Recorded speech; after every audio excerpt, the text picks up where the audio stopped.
কে তোমাকে আমার কাছ থেকে দূরে সরিয়ে নিয়ে গেছিল? ভিয়েনাতে মিস্টার মজুমদার কেন আমাকে নিজের মুখে বললো যে তোমার সঙ্গে তার বিয়ে হচ্ছে?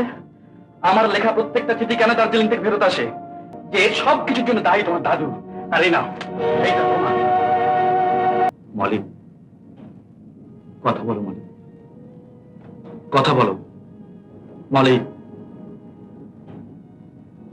আমি স্বীকার করছি আমি ভুল করেছিলাম, কিন্তু কেন করেছিলাম তা জানতে পারলে তুমি নিশ্চয়ই আমাকে ক্ষমা করবে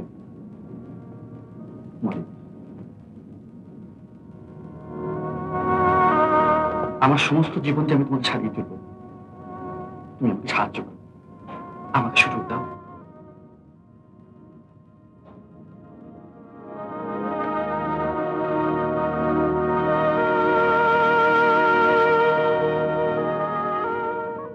আমি জানতাম তুমি দুর্লভ, তাই তোমাকে এড়িয়ে চলতাম, কিন্তু আমাকে মুক্ত করে আমার হাতে স্বর্গ তুলে দিয়ে কেন আমাকে এমন করে বাঁধলে? কাঞ্চনজঙ্ঘার নিচে কেন আমার সঙ্গে ভালোবাসার অভিনয় করেছিলে?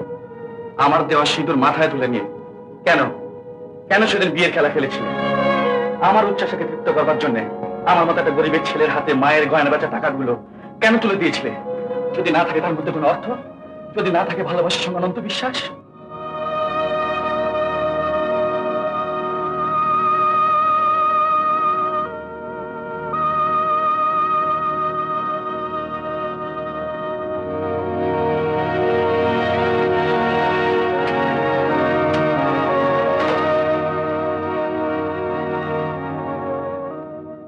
কে তোমাকে আমার কাছ থেকে দূরে সরিয়ে নিয়ে গেছিল? ভিয়েনাতে মিস্টার মজুমদার কেন আমাকে নিজের মুখে বললো যে তোমার সঙ্গে তার বিয়ে হচ্ছে? আমার লেখা প্রত্যেকটা চিঠি কেন দার্জিলিং থেকে ফেরত আসে? কে আমাকে চিঠি লিখে জানিয়েছিল যে তোমার পূর্ণ সম্মতিতে তুমি বিয়ে করছো মিস্টার মজুমদারকে? আজ হয়তো আমার সব কথা তুমি অবিশ্বাস করবে, কিন্তু একটা কথা তোমাকে বিশ্বাস করতে হবে মলিন, যে এর সব কিছুর জন্য দায়ী তোমার দাদু। আর এই নাও, এইটা তোমার।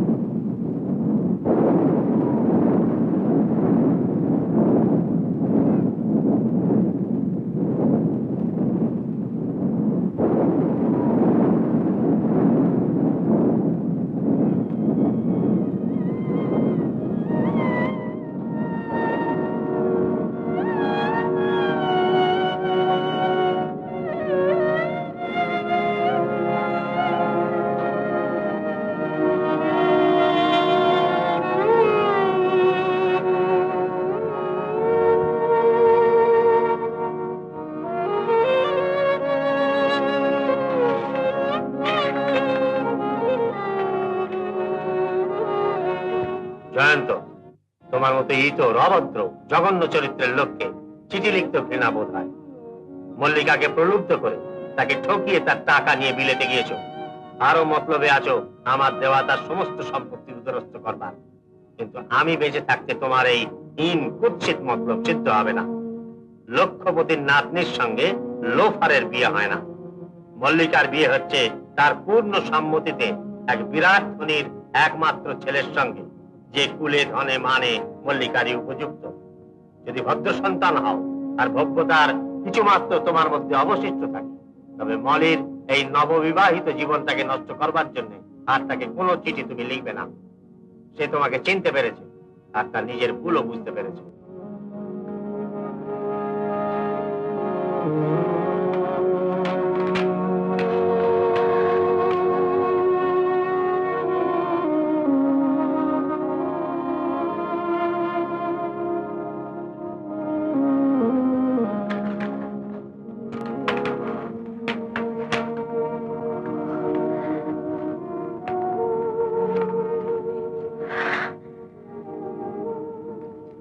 দাদু,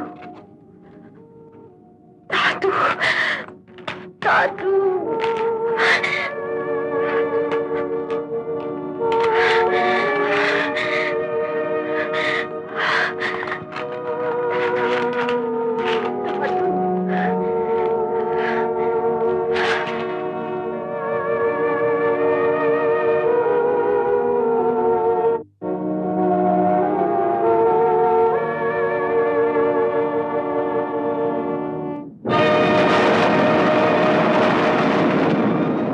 উত্তম কুমারের সেরা সিনেমা দেখতে হলে ডাউনলোড করুন ক্লিক অ্যাপ।